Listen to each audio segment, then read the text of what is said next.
500,000. Labda kwa wasioelewa vizuri, kiwango cha chini ni payment ya mshahara ambayo hata kodi haikatiwi. Tunamshukuru sana Mheshimiwa Rais. Kupandisha kwa amount hiyo ni historia katika nchi, haijawahi kutokea.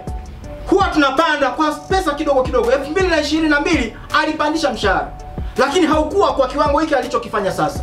Tunamshukuru sana sana sana. Amegusa maisha wa Tanzania.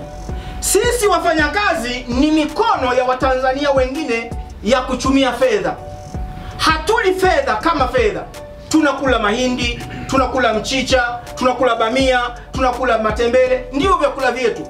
Tukilipwa vibaya, tunakwenda kwa Watanzania wetu maskini kwenda kununua vibaya. Tukilipwa vizuri, tunakwenda kwa Watanzania wenzetu maskini kwenda kununua vizuri. Unamkuta bibi pale amechoka, hata mavazi yake hujua alifua lini, anafunda ana mafungu mengi watoto atembele, unabembeleza bado akupunguzie. Ni kwa sababu umelipwa vibaya. Lakini ukilipwa vizuri, utamhurumia ule bibi, utaangalia status yake, maisha yake jinsi yanavyoonekana. Utapenda hata wakati mwingine change usichukue umwachie, utanunua vizuri, hutalalamika bei. Kwa hiyo kupandishwa mishahara kwa wafanyakazi hasa wa umma kunabadilisha maisha katika taifa zima, jamii nzima. Nichukue mfano sekta ya afya na ya elimu. Sisi ndio tulio wengi. Huwa tukilipwa mshahara mwisho wa mwezi, masoko yanachangamka, maduka yanachangamka, kila kitu kinakwenda viral. Kwa sababu walimu wamelipwa. Siku hizi watu wamesahau kwamba wafanyakazi wamelipwa mshahara, wanauliza walimu wamelipwa mshahara, kwa sababu walimu ndio wako wengi, tuko wengi kwenye jamii. Kila mahali tunaonekana. Fani zingine haonekani. Mwanajeshi utamkuta wapi? Si mgambo utamkuta wapi? Nani utamkuta wapi? Hata ni waandishi wa habari vijijini hamwezi kuweko. Mtakutana hapa vijijini, hapa mjini, lakini pia ni wachache. Katika jamii kubwa ni tone dogo tu la maji, hamuonekani. Kwa hivyo maisha yenu yakienda popote vile, impact yake katika jamii haionekani wazi kama inapoonekana kwa walimu. Kwa ujumla, hotuba Mheshimiwa Rais ilikuwa ni ya kutuliza wafanyakazi, ilikuwa ni ya kufariji, ilikuwa ni ya kuleta matumaini. Na ndio maana hata katika alipochomekewa kitu kibaya alijibu vizuri. Tena alijibu kisomi, akawapeleka kwenye mikataba ya kimataifa na akawashauri waboreshe. Kwa kushauri kule, nafikiri anajua nini kinaendelea. Kama mtawala wa nchi lazima ujue nini kinaendelea kwa taasisi. Kwa aliwashauri, sio aliwashauri, anajua nini kinaendelea kwao. Mwitikio wa walimu kuwa mdogo kwenye sherehe. Sasa si walimu gani? Kwa sababu walimu wa Chakamwata mwitikio ni mkubwa, of course. Ni mkubwa sana.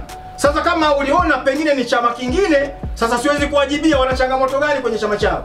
Sasa kama kuna watu unaweza kuwalika watu waende kwenye maandamano na kauka na jua, hawana maji ya kunywa, wametembea kwa miguu. Hata kwa pale Singida wale waliobahatika kwenda kwa gari, wakati wa kuondoka wanaondoka kwa miguu, maandamano ya miguu ya kurudi nyumbani kwao. Sisi tumewapeleka watu kwa magari, tumarudisha nyumbani kwao kwa magari na posho juu yake na t-shirt za maana. Sisi hatukuona kama watu ni wachache, labda wachache huko kwingine. Kwa sisi kwetu mwitikio of course uko vizuri. Kesi ya kuzishtaki halmashauri 125 iko pale pale. Notice tuliowapa ni notice ya siku 90 kwa mujibu wa sheria. Na tumewataka within 30 days baada ya kupokea hiyo notice waanze kujibu, whether kwa maneno ama kwa vitendo, kurudisha wale wanachama. Na wasiporudisha, tumewapa kabisa hilo deni linaongezeka kwa kiwango gani kila mwezi. Na tulisema wakati ule kwamba kigugumizi kiko TAMISEMI. Hapa kwenye haraka ambazo Sababutu wanatumia kuumiza walimu, ni wapeni ushahidi wa mawasiliano kati ya TAMISEMI na walimu yako hapa. Kwa hivyo hata hicho kigugumizi ameagiza mwanasheria mkuu wa serikali, msajili wa vyama amesema, kamishna wa kazi amesema, lakini kuna watu wamekaa pale. Ina maana kuna kaserikali kadogo ndani ya serikali kuu. Kwa habari ya kushtaki iko pale pale. Na hata wanachama, viongozi wetu wanaosajili wanachama tumewakataza wasiwasajili wale waliodhulumiwa haki yao, wasajili wapya. Hawa tuna mbinu yao ya kisheria.